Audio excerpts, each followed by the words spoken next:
Hi there, and welcome to Work Smarter, Not Harder.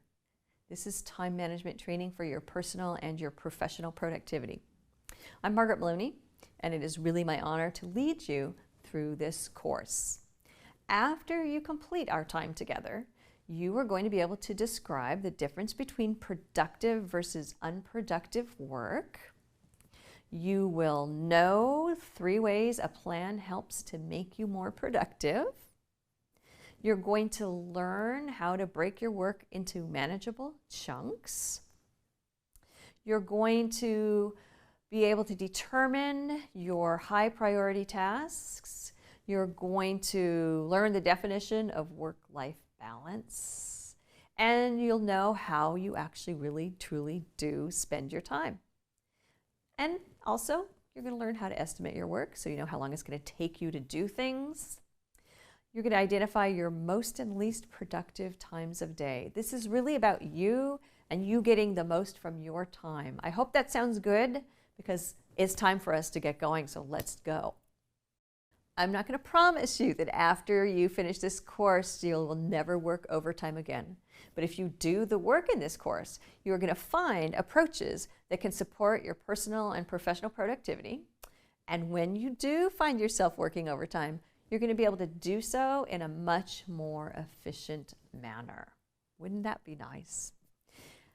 Have you ever had a day when you were absolutely busy from the minute you woke up until the minute you fell into bed and fell asleep? And at the end of this super busy day, do you know what you did? Or was it one of those days where you worked hard all day, you know you're tired, but you're not exactly sure where your time went? Well, if you worked all day long and you're not 100% certain of where your time went, you might have been engaged in unproductive work. Sorry to tell you. How can there even be such a thing as unproductive work? Isn't all work good? Another phrase or term for unproductive work could also be busy work. You were doing something, you weren't lounging, but you weren't completing the work that was really going to further your goals right at that time. You weren't completing the work that really needed to be completed right at that time. Sometimes this means you get distracted by something that is work-related, but not related to the task at hand. Maybe you start looking for some information that you do not need until later. Let's take a look. Consider the following scenario. It's noon on a Friday afternoon, and Sam plans to leave the office at 5 p.m. Before Sam leaves, he needs to complete a report for his boss. The report's going to take 2 hours. It's due at 3 p.m. He needs to write a status report. That's due at 5 p.m. and will take 30 minutes. He also wants to go through some emails he's been saving and make sure that he has addressed them appropriately. He's not sure how long that is going to take. So Sam goes to lunch and returns at 1 p.m. He begins to go through his emails. And he reads an email from a coworker asking him to research some sales numbers. The email says, "Sam, when you have time, would you look these numbers for me? They don't balance, and I need to discuss them with our vice president next Thursday." Sam begins to look at the sales numbers. The numbers don't make sense, and he doesn't know where the numbers came from. So he begins to look through sales reports from the past 6 months in hopes of deciphering how these numbers were created.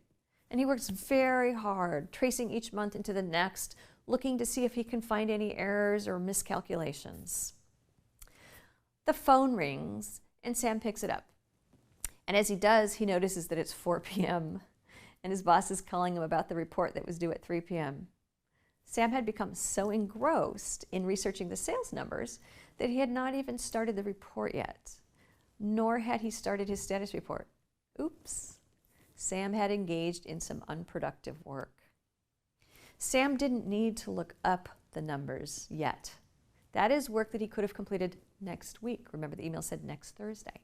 He became distracted and he didn't work on his true priorities for the day. Now, Sam's probably staying late. How would you have prioritized Sam's Friday afternoon? Perhaps Sam could have arranged his Friday afternoon like this. Okay, number 1, create the report for his boss. Number 2, create a status report for his boss. Number 3, go through emails and respond or prioritize actions from those emails. Something that would have made Sam's life easier is if he had a plan. So if Sam had created a plan to get through his Friday afternoon, and if he had stuck to his plan, he probably wouldn't be working overtime on a Friday evening. Let's think of some ways that the plan would have been helpful for Sam. Well, the plan would have shown what to do and in what order to do it. It would have shown when something was due, and it would help him to assess any new requests as they came in. And then this last thing I'm going to tell you sounds weird, but the plan would help Sam change his plans. That sounds kind of crazy. How is it that a plan helps you change your plans? Change is going to come. And when it does, it's good to be able to look at your original plan and see what was going to happen. And that way you can understand what will happen to the rest of the work now that you've been asked to make a change. Let's go back to Sam and now take a look at how this might work out for him. Sam's plan for Friday afternoon, from 1 to 3, he was going to complete the report. 3:15 to 3:45, finish the status report. From 4 to 4:45, go through emails and respond or prioritize actions from those emails. With this plan, Sam would have completed his work in the right order and at the right time. He would have handed things in on time, and he would have been able to go home on time, which would be nice on a Friday. And when he encountered the request from his coworker about the sales reports, Sam would already have taken care of his most important work for the afternoon. At that point, he could have decided whether he wanted to, get into that research of those sales numbers or finish going through emails and carve out some time to go through the sales reports on Monday. Let's say that Sam's boss calls him at 1:30 on Friday and says, "Sam, I need your status report early. I need to go give the status to our vice president at 3:30. Now what should Sam do? Well, Sam knows, because he has a plan, that it'll take him an hour and a half to finish the report and that it's due at 3. And if he does this, he might complete his status report exactly at 3:30 if he transitions right to the status report without taking a break. So what do you think he should do? One approach would be for Sam to put the report on hold and transition to his status. He could complete the status at approximately 2 p.m. Maybe he should say 2:15 just to be safe, and then he could resume the report. And if he does this, it would not be unreasonable for him to ask his manager if the 3 p.m. report could be turned in, say, at 3:45 or 4, and then this way he's able to make these suggestions because he has a plan. Each day, each week, have a plan. Know what you want to accomplish and what you need to accomplish. We've been discussing work, but it never hurts to have some plans for your personal time. Now, some people don't like the idea of planning their personal time. It's an individual call. It's your preference. And I'm not saying plan every minute of every day. I am suggesting that if you have something specific you want to accomplish, a plan is what's going to help get you there. There are all kinds of time management systems, and you can use them. I'm not standing here with a preference for one or the other. And the purpose of this course is not to sell you a time management system. Sometimes your employer will provide a time management system or send you to time management training. And if they do, go and pay attention and consider what is presented to you. It's possible that your employer has this preference for this specific system, and when this is true, it's really in your best interest to try to learn their system of choice.